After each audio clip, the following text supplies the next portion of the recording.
Hey guys, welcome back to Andy's Dinosaur Reviews. Today we are going to take a look at something incredibly awesome. As you can see before you, if you saw my recent unboxing from Marco Makes, he had sent me two gifts, well actually three gifts, because there was also some beautiful art of a Ceratosaurus included in there. But he sent me a few gifts in the mail, and this was one of them, which you can see is the Series 1 collectible rubber dinosaur model from the Rubbersaurs line.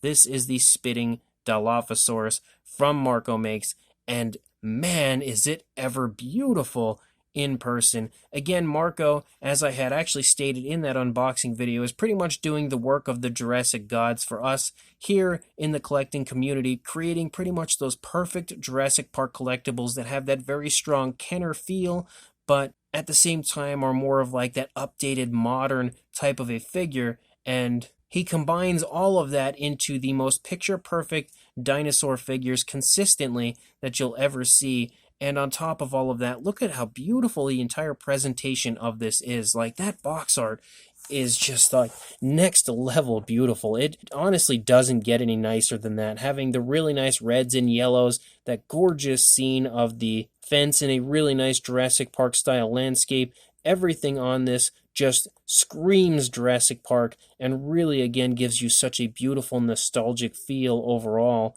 And you can tell just by looking at this entire thing that Marco really has his fingers on the pulse of the Jurassic collecting community. He knows what we want and he creates it in perfect fashion, and you can see that here perfectly with this Dilophosaurus. The Dilophosaurus itself within the actual packaging here looks incredible. But as we turn this around, we can take a quick look at the back again. Like I had stated, it is the Rubbersaurs line. You can also see Series 1 collectible rubber dinosaur model up here on the top right-hand side. Squeeze and release its side while her head is underwater to fill, and then squeeze her sides to spray venom. So it's pretty much just like the old Kenner Jurassic Park Dilophosaurus, which is just incredibly awesome. However, it's also upgraded because it has a frill, which the Kenner version did not have. And then down here you can see spitting Dilophosaurus. These dinosaurs paralyze their prey by spitting venom, small but deadly. And boy, is that ever true. Just ask poor Dennis Nedry. And then down here on the bottom it says subscribe to Marco Makes on YouTube, follow Marco on Instagram, like Marco on Facebook, and support Marco on Patreon.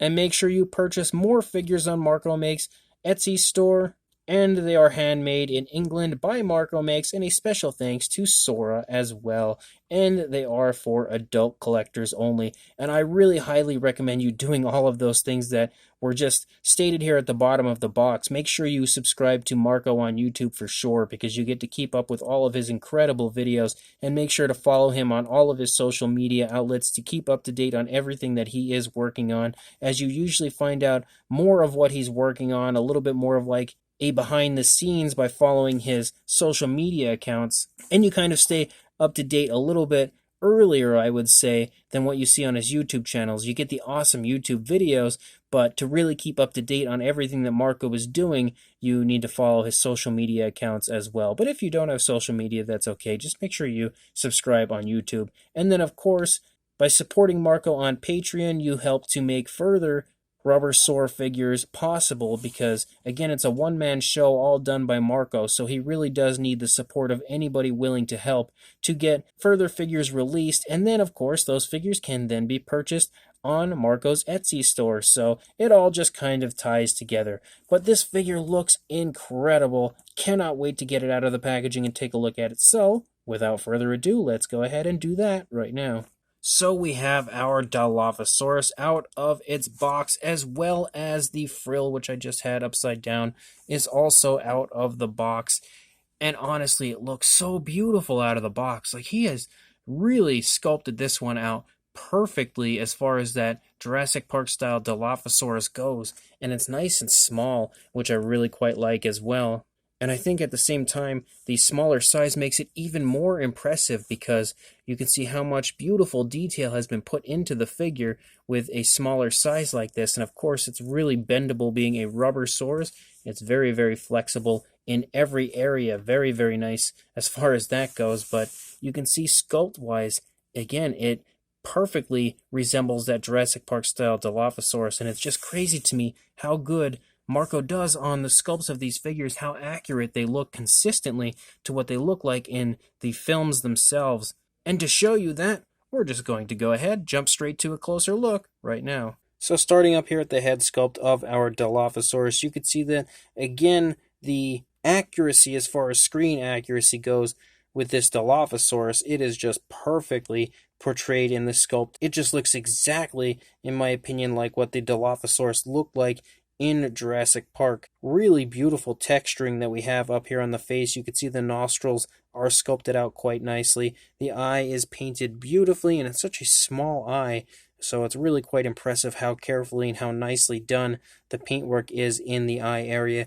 You also have a really nice tone of green for kind of that primary body color of the Dilophosaurus, as well as that blackish coloration that does run down along the crest in and around the eye area, like you do see on the Dilophosaurus in Jurassic Park, and it's bordered and outlined with a really nice white coloration. You can see even the kind of skin flap here on the side of the mouth is sculpted out really nicely, giving some beautiful detail. The teeth inside the mouth are all painted with kind of an off-white, which I really quite like that he does it that way, because it gives it a bit of a more realistic look. It's definitely a much nicer color chosen than if you were to paint them with like a really bright white. I don't feel like that's quite as realistic as what we would probably see on a real living dinosaur, so the kind of an off-white coloration that we have here is a much better choice as far as realism goes. You can see that he's also kind of dry brushed a little bit of white through the lower jaw, if my camera would stay focused on it, which brings that detail out quite beautifully and makes it, again, have a little bit of extra color variation up there on the face. You can also see the eyes painted beautifully on this side as well. Really nice yellow coloration used for the eye. Nice black pupil is present right there.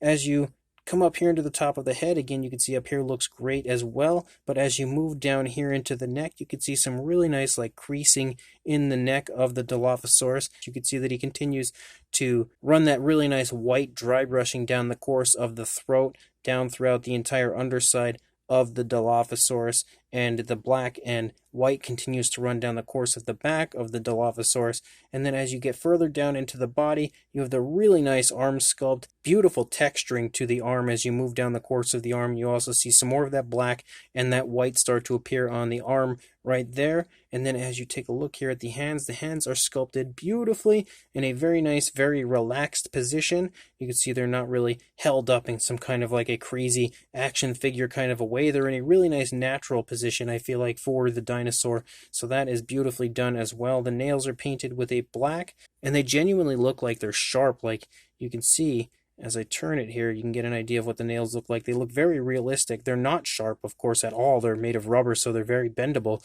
but they have a very realistic, sharp type of a look. So adding many elements of realism to the figures while still keeping them nice and safe. As you move back into the stomach region, you can see some more beautiful texturing to the figure, but you can also see the rib cage is showing there in the stomach region quite a bit. Very nicely done. You can also see like some skin folds and stuff down here in the lower part of the stomach region.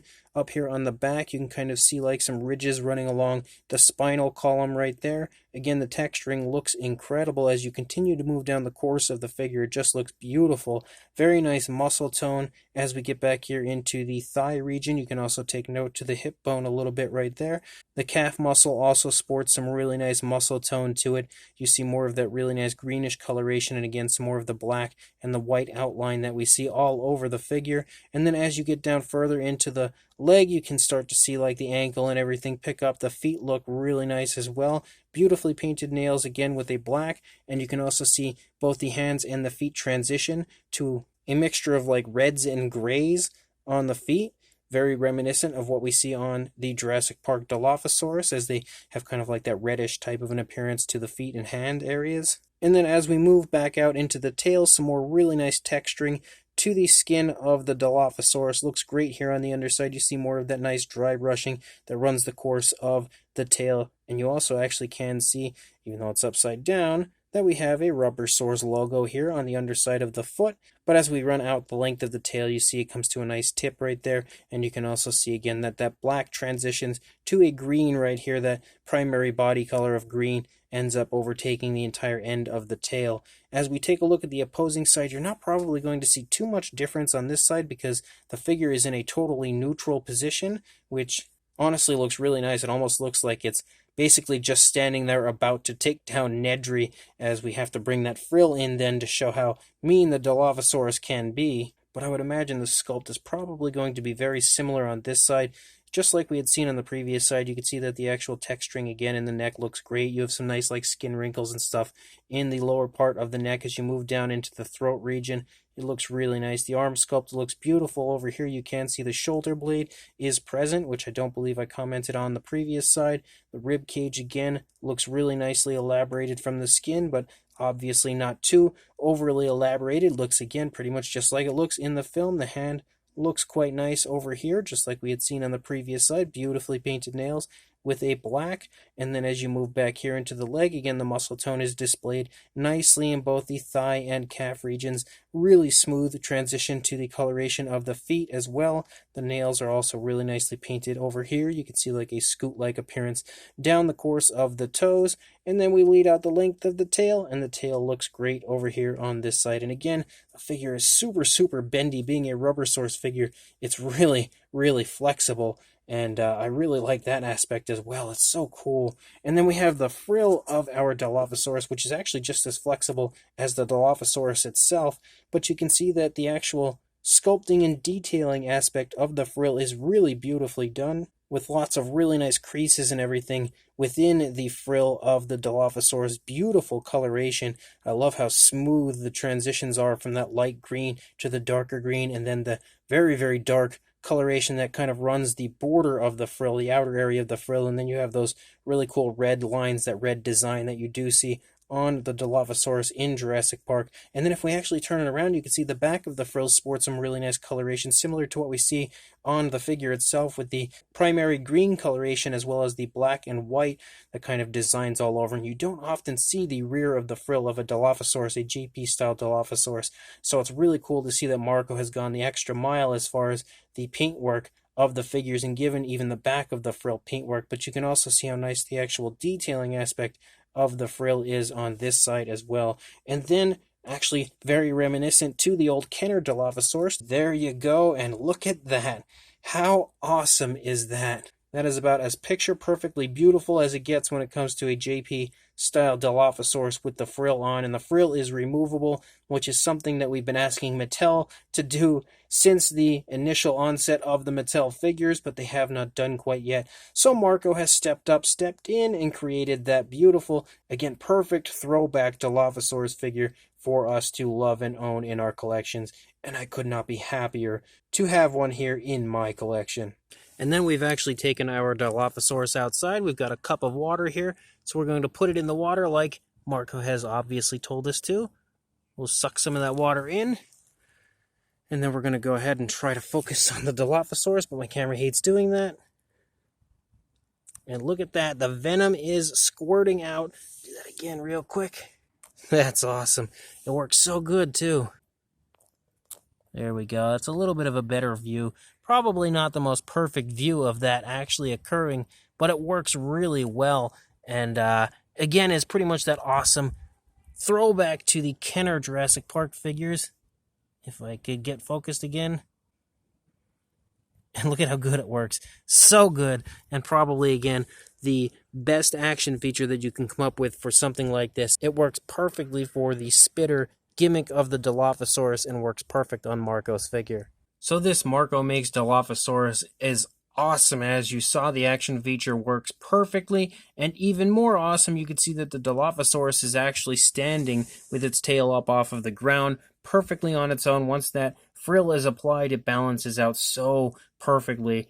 Again, adding even more of an impressive nature to the figure overall. But as far as a size goes, for a length from the tail, the tip of the tail to the head, you are looking at, it's a little tough because the frill's actually in the way. So let me take the frill off because I feel like it's going to be too hard to actually get an accurate measurement with the frill in the way. So for a length from the tail to the head, you are looking at about 6¼ inches, or right around the 16 centimeter mark. And then for a height on our Dilophosaurus, about 3¼ inches, or about 8½ centimeters. For a size comparison, there is Mr. Papo T-Rex, the Attack Pack Dilophosaurus, and Robert Muldoon from the Mattel Jurassic World toy line, next to our Marco Makes Spitter Dilophosaurus, and you can definitely see that in comparison to these figures, I feel like the figure becomes even more impressive because you can see that it obviously has a good bit of a smaller size to it in comparison to some of Marco's previous figures, which makes sense considering the size of the animal in Jurassic Park when you actually look at it, in comparison to a human figure. And actually, speaking of that, there is Dennis Nedry and the Mattel Dilophosaurus next to our Marco Makes Dilophosaurus, and hopefully these figures now in comparison to each other should give you a good idea again of the size of Marco's Dilophosaurus. Again, beautifully sized if you ask me. And I'm thinking at this point in time, Dennis Nedry may have a pretty big mess in his pants because that stick is not going to protect him from two Dilophosaurus, and I really don't think they're interested in fetching it. But again, hopefully this comparison will help you even further if you are interested in picking this up to help give you a good idea of the size overall. So this Marco Makes Spitter Dilophosaurus, the Rubbersaurs Dilophosaurus, is fantastic, like every single one of Marco's figures always are. Again, like I stated in my unboxing of these figures, he is probably one of the most, if not the single most talented human beings I've ever seen, and for him to run an entire project like he's doing all on his own by sculpting the figures himself and then painting the figures himself, coming up with all of the materials himself, and then selling them himself. Like, that's a lot of work to put on one man, and to produce such beautiful high-quality figures really says a lot about Marco and all of the incredible work that he puts into his figures. And this Dilophosaurus is a really good example of just how incredible of a product Marco can release. The sculpt of this is beautiful, absolutely gorgeous, and again, it is really accurate to what you see in Jurassic Park on the Dilophosaurus itself. Everywhere from the sculpt of the dinosaur to the sculpt of the frill, I feel like he has nailed it when it comes to the overall appearance of this figure. And then you take into consideration the paint job. I feel like the paint job also looks really quite nicely done. Definitely incredibly reminiscent of the Jurassic Park Dilophosaurus. So he's done a great job on that as well, really hitting the tones right on the head as far as what coloration we saw on the Dilophosaurus in Jurassic Park. And then if you take all of that, and then you add that into the fact that this has a really cool action feature with that spitting feature, again, so Kenner-like, such a really cool throwback. And it works perfectly as we saw when we tested it out. It really does work picture perfectly as far as spitting that venom. And then you take all of that and you combine that into the fact that this is a Rubbersaurs, which is really flexible, really bendable, awesome figure. You really do have the total package as far as this release goes. And you can even go even further and show even more love to the product with the incredible artwork that we saw and the insanely beautiful vintage throwback to the overall packaging aspect of this release. It honestly couldn't get any better if you ask me. This figure is a 1000% win yet again on the part of Marco Makes. So if you are interested in picking this up, again, like I had stated at the beginning of the review, make sure you follow Marco on Facebook, on Instagram, subscribe to his YouTube channel. You have to keep up to date with Marco on his social media outlets so that you know when these figures are coming into stock on his Etsy store. And then, of course, make sure you follow the Etsy store so that when they do come into stock, you can purchase one for yourself while supplies last, because Marco's figures usually don't last very long, and this Dilophosaurus, I'm sure, will be exactly the same story as all the others and will sell out quite quickly. So again, make sure you follow Marco on all of his social media outlets, follow his Etsy store, make sure you subscribe to his YouTube channel, make sure you check out his Patreon as well, and pick up this figure when it does come into stock on his Etsy store, because it is absolutely fantastic. And I want to say another one huge thank you to Marco and Sora for sending this, as well as the Walking with Dinosaurs, Lioplorodon, and Ichthyosaurus set over for me as a really cool gift, and now having us the opportunity to take a look at it and review it here on the channel. Super, super awesome of them to do that. So, again, do all of those things I just said, and make sure before you go doing all those things, make sure you like, comment, and subscribe, and I will see you in the next review. Thanks for watching.